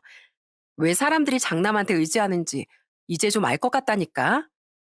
어? 재영이 말이야. 집에서 설거지하다가 제이가 울면 재영이가 달려나와선 고사리 같은 손으로 막내 안고 달래주면서 자장가까지 불러준다? 웃긴 게 제이는 내가 안아주거나 자장가 불러주면 더 우는데 재영이가 달래주고 자장가 불러주면 또 잘 자. 참 희한하지? 혼자서 육아를 도맡아하는 아내가 괜히 힘들진 않을까 걱정했었는데 다행히도 장남인 재영이가 둘째인 재석이와 막내인 제이를 살뜰히 보살펴주는 것 같았습니다. 어느 날은 정말 다른 날보다도 단체 손님이 많아 정신이 없었는데 하필 아이들까지 가게에 딸려있는 방 안에서 자지러지게 울음을 터뜨리는 거예요. 아주 총체적 난국이 따로 없었죠. 아내와 저 둘 다 완전히 정신이 나가서 어쩔 줄 몰라 하고 있는데 몇 분 정도 지나니 갑자기 쥐 죽은 듯이 조용해지는 겁니다. 조금 여유로워진 틈을 타 조용히 방문을 열고 들어가니 재영이가 둘째와 막내를 재우고선 중간에 쓰러져서 잠을 자고 있더라고요. 그 모습이 얼마나 사랑스럽던지 큰애한테 딱히 가르친 것도 없었고 동생들을 돌봐야 한다는 의무감을 심어준 적도 없었습니다. 그런데도 먼저 나서서 동생들을 돌보고 울음을 터뜨리면 달래서 재우고 놀아주고 업어주고 자기보다 더 어린 동생들에게 그렇게 해주며 부모의 짐을 조금이라도 덜어주려고 한다는 것이 너무나도 기특했어요. 그래도 혹시나 힘들진 않을까 걱정이 되어 저는 큰애에게 다가가 물어봤습니다. 재영아, 미안해. 엄마 아빠가 너무 바빠서 재영이를 제대로 돌봐주지도 못하고 힘들지 않아? 동생들 돌봐주는 거. 재영이도 아직 어린데 동생들 업고 돌봐주고 하는 거 힘들까봐 엄마랑 아빠가 걱정이 돼서. 제가 아니면 누가 돌보겠어요. 하나도 안 힘들어요. 그리고 엄마랑 아빠도 바쁘시잖아요. 당연히 제가 해야죠. 걱정하지 마세요. 방긋 웃으면서 걱정하지 말라고 하나도 안 힘들다고 얘기를 하는데 찡한 마음까지 드는 겁니다. 그렇게 아이들이 성장을 하면서도 맞이인 재영인 정말 속 깊은 아이로 반듯하게 잘 자라줬어요. 중학생 때 흔히 겪는다는 사춘기 한 번 없이 아주 바르고 건강하게 잘 자라줬답니다. 삐뚤어진 부분 없이 밝고 건강하게 잘 커준 아이들. 그리고 사랑하는 아내와 늘 많은 손님들이 들러주는 가게. 이게 진정한 행복이구나. 나에게도 비로소 행복이 찾아오는구나 싶었던 순간 저희 가족에게 전혀 예상하지 못한 불행이 찾아왔습니다. 고등학교 2학년이 된 재영이가 갑작스럽게 심한 두통을 호소하더니 집에서 정신을 잃고 쓰러지는 일이 일어나고 말았어요. 저희 가족은 놀랄 틈도 없이 급히 119를 불렀고 재영이의 소견은 충격적이게도 뇌출혈이었습니다. 아픈 곳 하나 없었던 큰애가 뜬금없이 뇌출혈 진단을 받으니 하늘이 노래지는 기분이 들더라고요. 뇌출혈도 굉장히 종류가 다양한데 환자분의 경우 지주막하 출혈로 보입니다. 지주막하 출혈은 뇌출혈 중에서도 최악이라고 불리는 거 아시죠? 보통 3분의 1은 그 자리에서 사망하고 나머지 환자분들은 의식불명에 빠지거나 혹은 치료를 해도 회복이 되기 어려운 경우가 많아요. 그래도 나이가 어리기도 하고 혹시 모를 1%의 기적이라는 것이 있으니 우선 수술 진행하겠습니다. 큰애에겐 뇌출혈 중에서도 제일 예후가 좋지 않다는 지주막하 출혈이 찾아왔습니다. 그래도 저희 가족은 희망을 놓지 않았어요. 그 1%의 기적을 믿었던 것이었죠. 하지만 기적을 바랬던 저희의 간절한 바람을 비웃기라도 하듯 아들은 혼수 상태에서 깨어나지 못했습니다. 수술을 마쳤지만 언제 의식이 돌아올지도 장담할 수 없고 이대로 깨어나지 못할 수도 있다는 말에 잡고 있던 마지막 희망마저도 무너져 내려버리게 되었어요. 결국 딱 3개월이 지나고서 큰아들은 먼 곳으로 돌아올 수 없는 소풍을 떠나고 말았습니다. 큰아들의 장례식을 치를 때 아내는 울다가 혼절하길 몇 번을 반복할 정도로 슬퍼했고 둘째 아들도 그리고 막내딸도 바닥에 주저앉아 통곡을 할 정도로 힘들어했습니다. 그리고 큰아들의 부재는 남은 두 아이들에게 엄청난 영향을 미쳤습니다. 원래는 평범한 학생이었던 둘째 아들과 막내딸이 어긋나기 시작한 것이었죠. 두 아이들은 매일같이 늦은 시간에 귀가했고 늦은 밤에 들어올 때마다 술 냄새며 담배 냄새를 풍기고 들어왔고 둘 다 학교를 나가지 않아 담임 선생님으로부터 전화가 걸려온 날도 있었습니다. 결국 참다 못한 아내는 밤늦게 귀가한 아이들에게 소리를 지르고 눈물을 흘리며 이렇게 말했어요. 엄마 아빤 너희 아니어도 충분히 힘들고 신경 쓸 일도 많아서 머리가 터져나가기 일보 직전인데 대체 너희까지 왜 그래? 너네 나이가 몇 살인데 벌써부터 술을 마시고 담배를 피고 학교를 안 나가고 대체 왜들 그러는 거야? 이유나 좀 알자. 형이 없으니까 이러는 거 아니에요. 우리한텐 형이 엄마가 아빠였어요. 엄마 아빠가 가게 일한다고 바빠서 우리한테 신경도 안 써줄 때 형은 맨날 우리 아침밥 차려주고 숙제도 챙겨주고 준비물 같은 것도 다 챙겨줬는데 그런 형이 없잖아요. 형이 없으니까 너무 힘들어서 이런다고요. 힘들어서. 엄마 아빠만 죽을 것 같아요? 우리도 충분히 죽을 것 같아요. 심장을 맨정신으로 도려낸 것 같다고요. 둘째 아들이 눈물을 흘리며 악에 받친 목소리로 소리를 지르자 뭔가 얻어맞은 듯 머리가 띵해지기 시작했습니다. 그제서야 깨달았어요. 돈을 버느라 살아가는데 바빠서 정작 중요한 아이들은 제대로 챙기지 못했다는 거.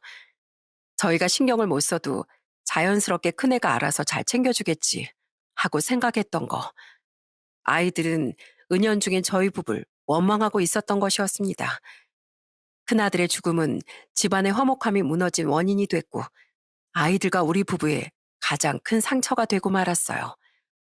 그렇게 학창시절 내내 방황하던 아이들이 성인이 되고 그나마 정신을 차리게 된 건 아내가 암에 걸리고 나서부터였습니다. 방황하던 아이들을 바로 잡아주려고 애썼고 또 제게는 좋은 아내가 되어주려고 했고 아무리 정신이 없어도 가게 일만큼은 완벽하게 도와주려고 했던 아내가 병상에 누워있으니 혹시라도 큰아들처럼 아내도 세상을 덜컥 떠나진 않을까 많이 두려웠나 보더라고요. 아내가 수술을 한 날 아이들은 아내의 손을 잡고 펑펑 울면서 이렇게 말했습니다. 앞으로 말씀 잘 들을게요. 저희 이제 철들게요. 정신 차리고 살게요. 네?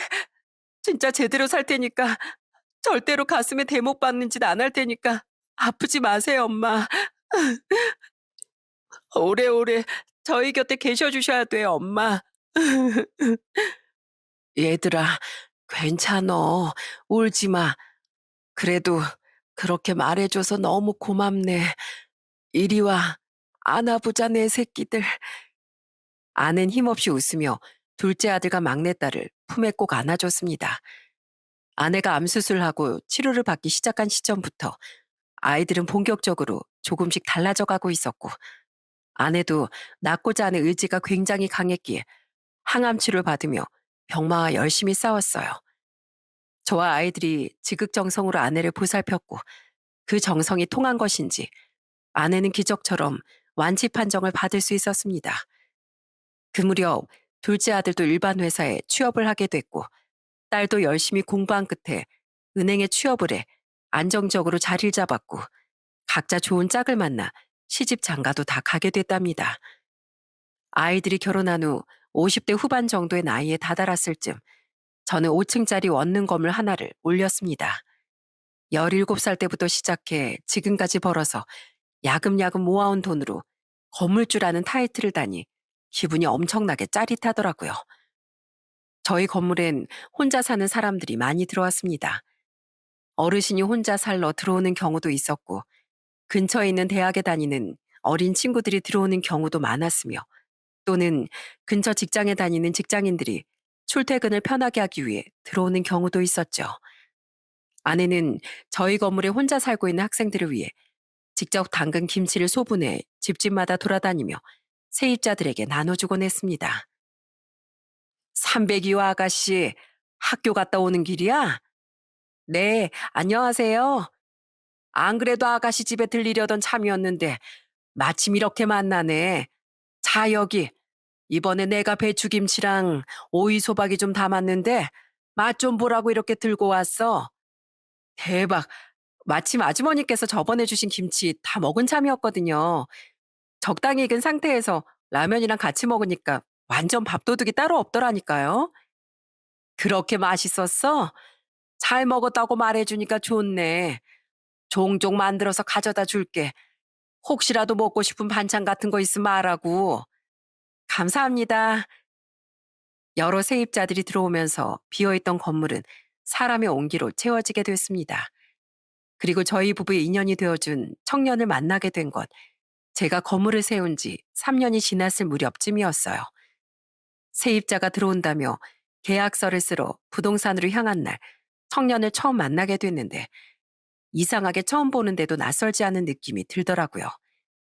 이상하다, 어디서 본 건가 싶은 생각을 속으로 하면서 계약서를 작성하는데 사인을 하기 전 청년은 제게 나지막한 목소리로 이렇게 말했습니다. 사장님, 정말 죄송합니다. 사실 제가 보증금을 제대로 준비를 못하고 급하게 들어온 거라 보증금이 100만 원밖에 없는데 혹시 염치 없지만 나머지 금액은 6개월 안에 드려도 괜찮을까요? 정말 죄송합니다. 왜 처음 보자마자 낯설지 않은 느낌이 들었는지 뒤늦게서야 알 수 있었습니다. 웃음기 없는 건조한 얼굴, 작은 목소리까지 불행에 젖어 살던 그 시절의 제 모습을 보는 것 같더라고요. 뭔가 말 못할 사정이 있는 것 같아 그렇게 하라고 한 뒤 흔쾌히 계약서에다가 도장을 찍어줬고 그렇게 김태연이란 이름을 가진 청년은 203호의 세입자로 들어왔습니다.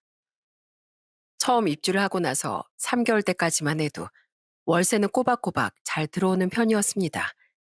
그런데 3개월 이후부턴 월세가 들어오지 않더라고요. 첫 달은 깜빡해서 내지 못한 것이었겠지 싶어 기다렸는데 그 다음 달도 다다음 달도 내지 않아 총 3개월치 월세가 밀리게 됐어요. 더 기다리긴 힘들어 문자라도 남겨야겠다 생각하던 그 순간 태연 씨에게서 한 통의 문자가 도착했습니다. 그런데 그 문자의 내용이 뭔가 이상하더라고요. 연락 못 드려 죄송합니다. 밀린 월세 못 갚을 것 같습니다. 저는 여기까지인가 봅니다. 민폐만 끼치고 가서 정말 죄송합니다. 대체 이게 무슨 소리야? 사람에겐 직감이라는 것이 있죠. 뭔가 쎄하고 불길한 느낌이 들더라고요. 제겐 혹시나 모를 상황들을 대비해 각 호실마다 보조키가 있었기에 문자를 받자마자 보조키를 들고서 203호로 달려가 문을 열었습니다. 문을 열고 급히 집 안으로 들어간 순간 저는 정말 깜짝 놀랄 수밖에 없었어요. 방바닥엔 술병들이 어지럽게 널려 있었고 그 옆엔 태연 씨가 잠자듯 쓰러져 있었기 때문이었죠. 아무리 흔들고 소리를 질러도 눈을 뜨지 않아 앰뷸런스를 부른 후 태연 씨와 함께 병원으로 향했습니다. 태연 씨는 다행히 위급한 순간은 넘겼습니다.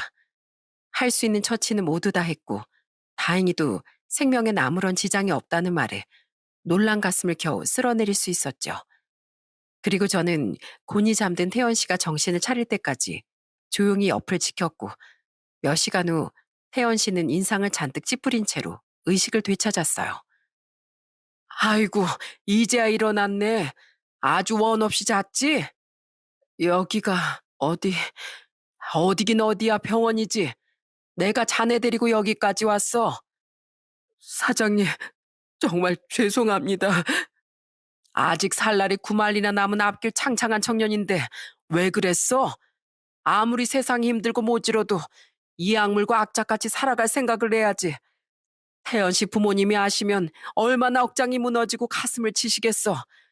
내 자식 같았으면 아휴 생각하기도 싫네. 저 부모님 안 계십니다. 연락하고 지내는 친구도 가족도 없고요. 그래서 저 하나쯤 죽어도 아무도 모를 거예요. 혼자니까. 부모님이 모두 돌아가시고 세상에 혼자 남았다는 말에 저는 놀랄 수밖에 없었습니다. 정말로 저와 비슷한 상황이었기 때문이었죠. 태연 씨는 제게 천천히 본인의 이야기를 털어놓기 시작했습니다. 부모님은 제가 9살 정도가 되던 해 사고로 돌아가셨어요. 친척들은 아무도 절 돌봐주지 않으려고 했고 서로 절 짐짝처럼 떠넘기곤 했어요. 결국 연세가 많이 드신 할아버지가 저를 데리고 가셨죠. 참 야박한 사람들이네. 애한테 무슨 잘못이 있다고.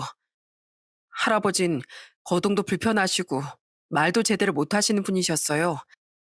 그래도 저 하나 먹여 살리겠다고 폐지도 주우러 다니시고 빈병도 주우러 다니시고 그러다 제가 15살이 되던 해 할아버지도 노안으로 돌아가시고 말았죠. 거기서 전 완전히 엇나가게 됐고요.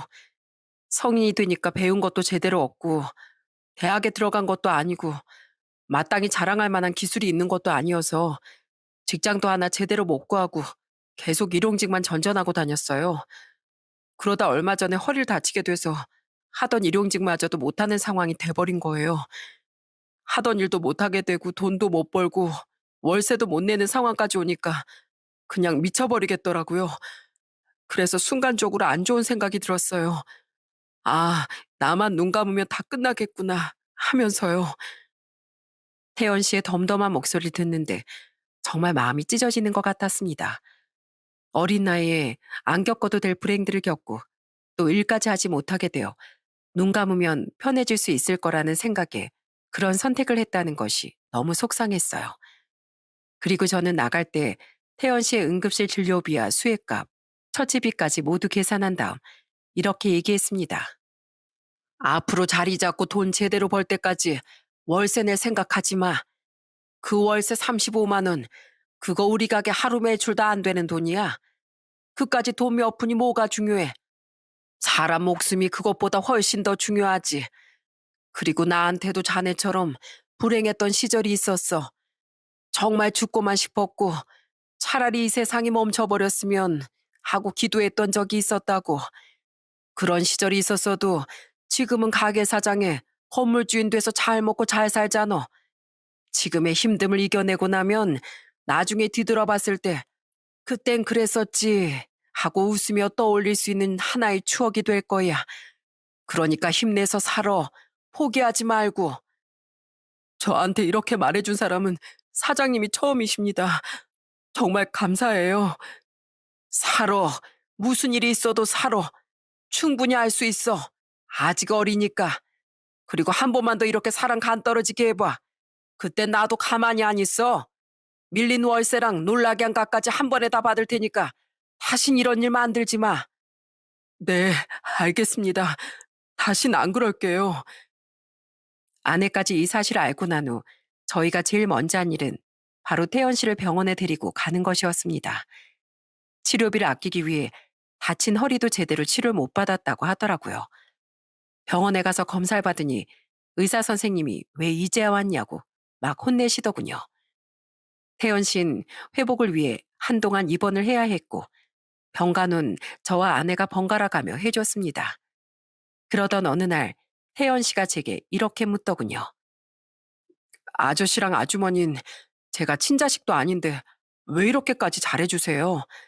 저는 딱히 해드린 것도 없고 이렇게 사랑과 관심을 받을 정도로 가치 있는 사람도 아닌데 사랑과 관심을 받을 정도로 가치 있는 사람은 어떤 사람이야? 그리고 그 기준은 누가 정하는데? 사람은 누구나 사랑을 받을 자격이 있어. 자네도 마찬가지고. 다만 따뜻하게 자네를 품어주고 사랑을 나눠줄 사람을 만나지 못했던 것뿐이야. 그리고 어차피 자네도 우리 건물에 새들어 살고 있는 세입자 아닌가. 그럼 우리 가족이나 마찬가지지 뭐. 가족을 모른 척하는 나쁜 사람도 있어? 그러니까 너무 그렇게 생각하지 마. 이제부턴 우리 가족이 자네를 책임질 테니까 외로워하지도 말고. 태연 씨는 제 얘기를 듣더니 조용히 눈물을 흘렸습니다. 쳐다만 보고 있어도 마음이 가는 사람이었기에 저희 부부는 정말 아들을 대하는 것처럼 태연 씨를 살뜰히 보살폈습니다. 밥통이 없는 태연 씨 집에 밥통과 쌀을 사다가 직접 밥을 지어주기도 하고 밑반찬을 잔뜩 만들어 냉장고를 한가득 채워주기도 하고 저희 부부가 그렇게 정성을 쏟은 덕에 태연 씨의 상태도 점점 좋아지기 시작했습니다. 그렇게 10개월 정도가 지났을까? 어느 순간부턴가 태연 씨에게 연락이 닿질 않더라고요. 지난번에 일이 있었기에 혹시 이번에 또? 하는 생각이 들어 급히 문을 열고 들어갔는데 예전과는 다르게 집의 온기가 전혀 느껴지질 않는 겁니다. 방 안을 들여다보니 집은 깔끔하게 치워져 있었고 싱크대 위에는 작은 쪽지 한 장이 올려져 있었어요. 사장님, 아주머니, 저 태연입니다. 이렇게 급하게 쪽지로만 인사를 드리게 돼서 죄송합니다. 부모님이 돌아가신 이후로 저를 이렇게 사랑해준 사람은 사장님과 아주머니가 처음이에요. 그래서 이대로 계속 사장님 아주머니 옆에 있다간 평생 동안 의지하게 될 수도 있겠다 싶었어요. 저는 이제 제대로 된 기술을 배워 조금 더 사람답게 살아보고자 합니다. 제가 자리를 잡으면 그때 멋진 모습으로 밀린 월세 갚으러 오겠습니다. 그때까지 꼭 건강하세요. 태연 올림. 혹시라도 걱정을 할까봐 소리 소문 없이 떠났구나. 뭔가 섭섭하기도 했지만 한편으론 속 깊은 마음에 뭐라고 말을 할 수가 없더라고요. 그래서 그 쪽지를 보고 저는 조심스럽게 문자 메시지 한 통을 남겼어요. 어디 가든 잘 살라고, 아프지 말고 무너지지 말고 7.8기 인생으로 끝까지 가보라고. 그리고 우리는 이 자리에서 기다리고 있을 테니 힘든 일이 있으면 꼭 연락 달라고. 그렇게 문자를 보내도 돌아오는 답장은 없었습니다. 태연 씨가 떠나고 난 후 저희 부부는 또 아무렇지 않게 일상을 살아갔어요. 하지만 아내는 인사도 못하고 보낸 것이 못내 서운한지 비가 오나 눈이 오나 태연 씨를 걱정했습니다. 밥은 잘 먹고 다니는지, 어디 아픈 데는 없는지, 혹시나 또 힘든 일이 있진 않았는지. 그렇게 종종 태연 씨를 떠올리며 일상을 살아가던 어느 날, 저희 가족에게 두 번째 불행이 찾아왔습니다. 바로 둘째 아들이 말도 안 될 정도로 큰 문제를 일으킨 것이었죠. 여느 때와 같이 가게 문을 열고서 장사를 하려고 준비하고 있는데 갑자기 며느리에게서 전화가 오는 겁니다. 전화를 잘 하지 않던 며느리가 벼랑간 전화라니 반가운 마음보단 무슨 일이 있나 하는 생각부터 먼저 들더라고요. 그래서 전화를 받았는데 수화기 속에서 들려오는 건 다름 아닌 손주들과 며느리의 울음소리였습니다. 아니, 세아가 무슨 일이야? 어? 왜 울어? 무슨 일 있어? 아버님, 어떡해요? 애들 아빠가 방금 경찰한테 잡혀갔어요. 뭐? 갑자기 왜? 저도 모르겠어요. 어떡해, 아버님? 우선은 내가 근처에 있는 경찰서로 가볼 테니까 울지 말고 기다리고 있어. 장서고 뭐고 준비할 겨를도 없이 저는 급히 차를 몰고서 경찰서로 향했습니다. 거기서 충격적인 사실을 알게 됐어요. 바로 아들이 노름에 미쳐서 회사 돈까지 손을 댔다는 것이었죠. 어린 시절부터 절대로 그런 행동을 하면 안 된다고 그렇게 누누이 당부하고 또 당부했는데 어떻게 이런 일이 생기게 된 건지 머릿속이 마치 도화지처럼 하얘지는 것 같았습니다. 아들은 회사 돈에 손을 대는 횡령을 저질렀기에 구속되어 교도소까지 들어갈 위기에 놓였지만 저희 부부는 아들을 철저히 외면했습니다. 자식이라고 감싸줄 생각, 도와줄 생각은 추호도 없었기 때문이었죠. 그런데 문제는 다름 아닌 며느리, 그리고 손주들이었어요. 어느 날 아내가 아들의 집으로 갔을 때 며느린 바닥에 쓰러져 있고 손주들은 자지러지게 울고만 있었단 이야기를 해주더라고요. 급히 구급차를 부른 뒤 어린 손주들은 아내가 돌보고 저는 누워있는 며느리 옆에서 병간호를 하며 깨어나기만을 기다렸습니다. 그리고 두세 시간 정도가 지났을 무렵 며느린 겨우 눈을 떴고 제 얼굴을 보자마자 소스라치게 놀라더군요. 저승사자 아니니까 걱정하지 마. 그래, 좀 괜찮아? 아, 아버님, 애들은요? 애들은 어디 있어요? 걱정하지 마. 네 시어머니가 집에 가서 잘 돌봐주고 있으니까. 아버님, 이런 모습 보여서 너무 죄송해요. 죄송할 것도 많다. 그런 말 쉽게 하는 거 아니야. 죄송하면 얼른 건강해지면 되지. 아버님, 제가 염치 없지만 하나만 부탁드려도 될까요? 제발 우리 그 일 좀 살려주세요. 네? 저희 집은 그 사람 없으면 아무것도 못해요. 정말 못난 자식이라 당장이라도 연을 끊고 싶으시겠지만 제발 저랑 저희 애들을 봐서라도 한 번만 살려주세요. 제가 이렇게 빌게요. 며느리가 제 옷자락을 처연하게 붙잡고 엉엉 울자 마음이 찢어질 것처럼 아파왔습니다. 며느리와 손주들이 무슨 죄인가 싶은 생각이 들었죠.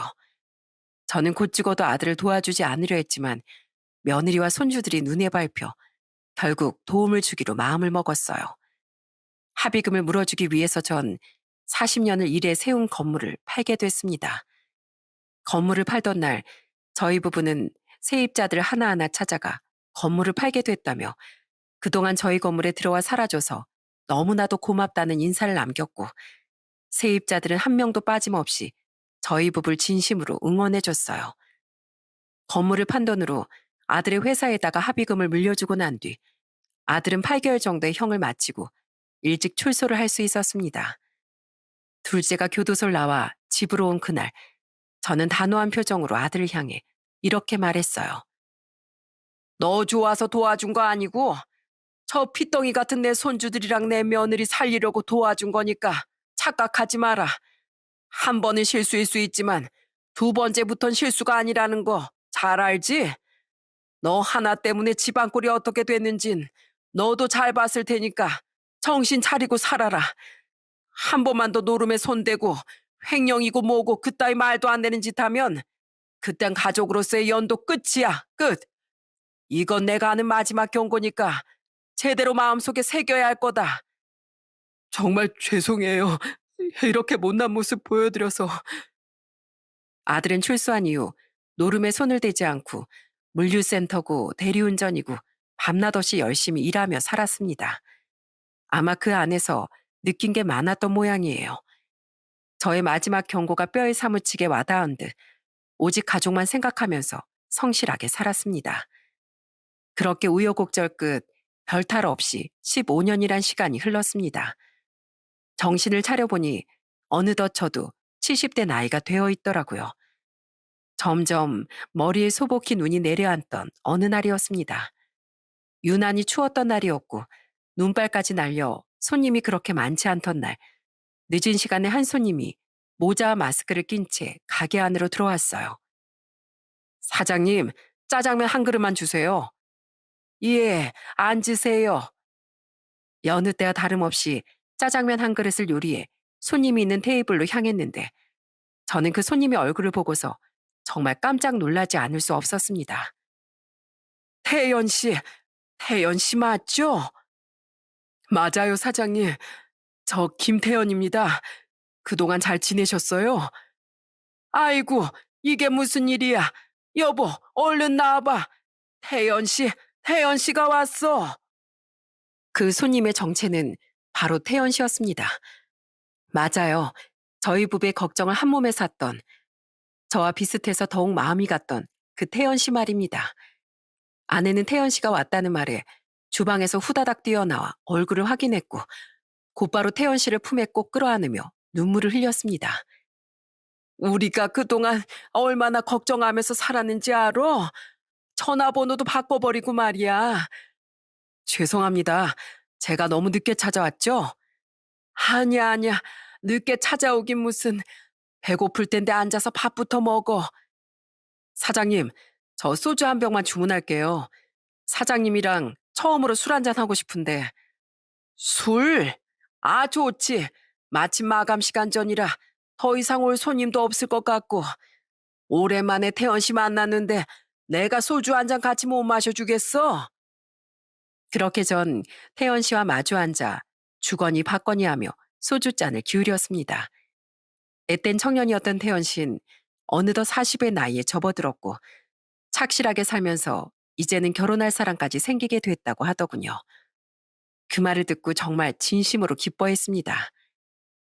잘 됐다. 드디어 태연 씨한테도 가족이라는 게 생기는구나. 그래, 지금은 무슨 일 하고 있다고? 전기기술 배워서 자격증도 따고 지금은 중견기업에서 전기기술자로 일하고 있어요.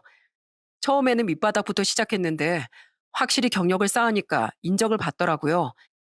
지금은 전기설비 시공하고 관리도 하고 설계도 하면서 회사 내 전기에 문제가 생기면 달려가서 보수 작업하고 가끔씩은 현장 조사도 나가고 전기 설비 교육도 하고 있어요.